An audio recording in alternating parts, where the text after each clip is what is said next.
Allez, on plonge directement dans le vif du sujet. Aujourd'hui, on décortique une théorie géopolitique vraiment fascinante et, disons-le, hyper spécifique, avancée par le commentateur Nikolai Lilin.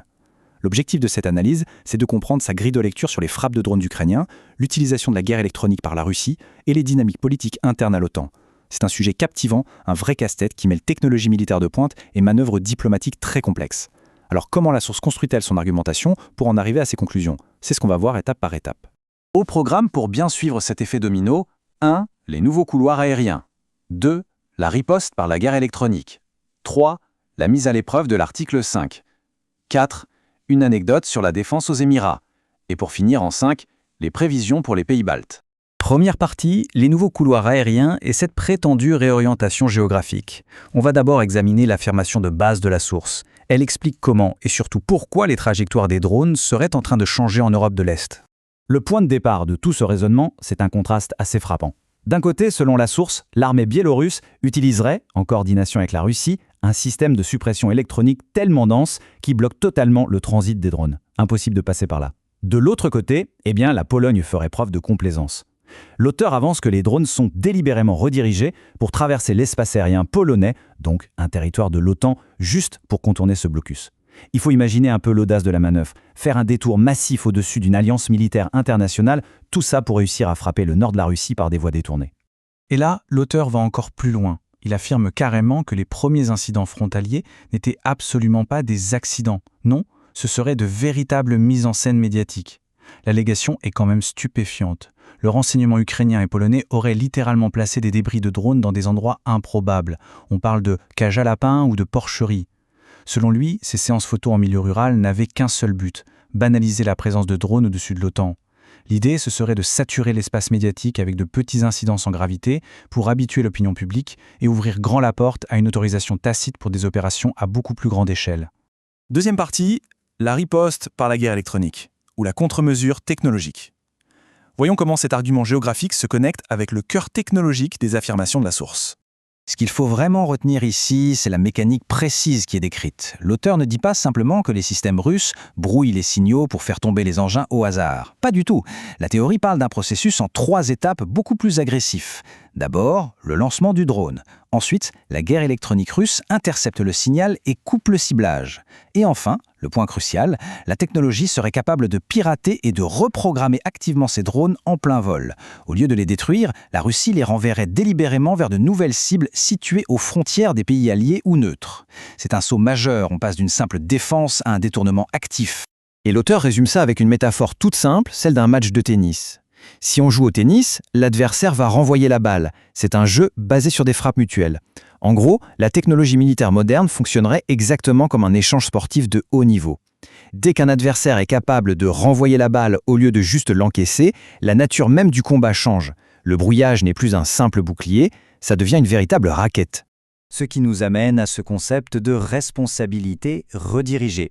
L'argumentation soutient que le fait de renvoyer une arme vers son expéditeur ou ses alliés, c'est une forme de légitime défense, justifiée à 100%, peu importe les dommages collatéraux. L'analogie de la source est celle de la pierre. Si on dévie une pierre jetée dans notre direction et qu'elle va briser la fenêtre du voisin, la faute incomberait uniquement à celui qui l'a lancée. Est-ce que c'est une interprétation valable du droit de la guerre? C'est toute la question de cette doctrine très controversée qui cherche à dédouaner totalement la partie qui redirige la frappe. Troisième partie, mettre à l'épreuve l'article 5 et ce fameux paradoxe politique. On arrive ici aux conséquences politiques directes de ces drones prétendument redirigés. Pour bien comprendre, on doit absolument garder cette définition en tête.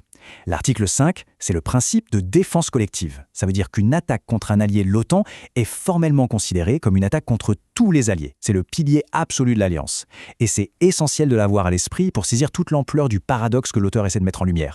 Et la conclusion de la source, elle est sans appel. L'article 5 serait devenu un système complètement obsolète face à ces nouvelles dynamiques. L'argumentaire suggère que l'OTAN est totalement paralysée quand une arme qui appartient à l'un de ses propres alliés vient frapper le sol d'un pays membre après avoir été détournée. Selon l'auteur, l'Alliance choisit tout simplement d'ignorer ces frappes. Ce ne serait plus du tout une question de sécurité frontalière, mais purement de convenance politique. On ne déclenche pas une guerre mondiale pour un missile si ce missile appartient au camp qu'on soutient financièrement. Prenons l'étude de cas très précise utilisée par l'auteur pour appuyer son propos. L'incident frontalier en Pologne de 2022. La source décrit une véritable montée en tension au jour le jour. Jour 1, un missile frappe la Pologne et tue tragiquement 2 agriculteurs. Jour 2, c'est la panique générale. Les médias et le renseignement pointent la Russie du doigt. La crainte d'une troisième guerre mondiale explose. Et là, jour 3, coup de théâtre. Un simple agriculteur prend des photos avec son téléphone qui montre l'anneau de refroidissement d'un vieux missile ukrainien. Un engin qui ne pouvait physiquement pas atteindre cette zone depuis la Russie. Jour 7, les États-Unis reconnaissent l'origine ukrainienne pour calmer le jeu diplomatique. Selon l'auteur, c'est littéralement un simple smartphone de paysan qui a empêché une escalade nucléaire massive. Assez fou, non ? Quatrième partie, l'anecdote de la défense aux Émirats et l'allégation d'absurdité. On va maintenant s'intéresser à un récit, non vérifié je précise, que la source utilise pour se moquer des garanties de sécurité en Europe du Nord. Là, le ton de l'auteur devient franchement cynique. Il fait référence aux notes sur les manchettes de l'écrivain russe Mikhail Bulgakov. L'auteur compare le fait que les pays baltes payent l'Ukraine pour se défendre contre des drones ukrainiens redirigés à l'absurdité bureaucratique totale qu'on trouve dans cette œuvre satirique. C'est l'histoire de personnages qui perdent la tête en cherchant une logique dans un système qui n'en a absolument aucune. Et c'est exactement comme ça que la source voit la situation. Payer quelqu'un pour se protéger des propres armes de cette personne, armes qui reviennent comme des boomerangs. Pour illustrer ce qu'il perçoit comme une immense escroquerie sécuritaire, l'auteur s'appuie sur des allégations de tests réels aux Émirats arabes unis.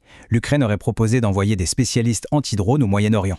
Mais contrairement aux pays européens, les Émirats auraient exigé une vraie démonstration en direct contre des cibles réelles. Le résultat ? Un échec total selon la source. Les spécialistes auraient échoué à intercepter les drones, une installation aurait été détruite, et pire encore, 21 d'entre eux auraient péri dans l'exercice. Bref, face à ce désastre, les Émirats auraient immédiatement annulé l'accord et expulsé la délégation. C'est avec cette anecdote hyper précise que l'auteur affirme que les pays baltes sont en train d'acheter des promesses complètement vides. Cinquième et dernière partie, les prévisions d'escalade pour les pays baltes. Voyons comment l'auteur envisage l'avenir de tout ce conflit. La conclusion de l'auteur, c'est finalement un pronostic assez sombre, un avertissement très sévère. Il projette ce qu'il appelle une nouvelle normalité pour la Lituanie, la Lettonie, l'Estonie et la Finlande. La fréquence de ces chutes de drones redirigées va incontestablement augmenter. Il affirme que tant que ces pays soutiendront logistiquement ou financièrement le conflit, la guerre électronique russe continuera de rediriger impitoyablement ces engins sur leur territoire. Il souligne un risque inévitable et très élevé de dommages collatéraux, de destruction d'infrastructures vitales et bien sûr de pertes humaines. Et le tout face à l'inaction continue des dirigeants de l'OTAN qui seraient bloqués par leurs propres contradictions. Ce qui nous amène à notre question finale. Si la guerre électronique redirige une arme vers un territoire neutre, qui est au bout du compte responsable de l'impact ? Ça nous invite à réfléchir à un territoire éthique et légal complètement inédit dans l'histoire militaire.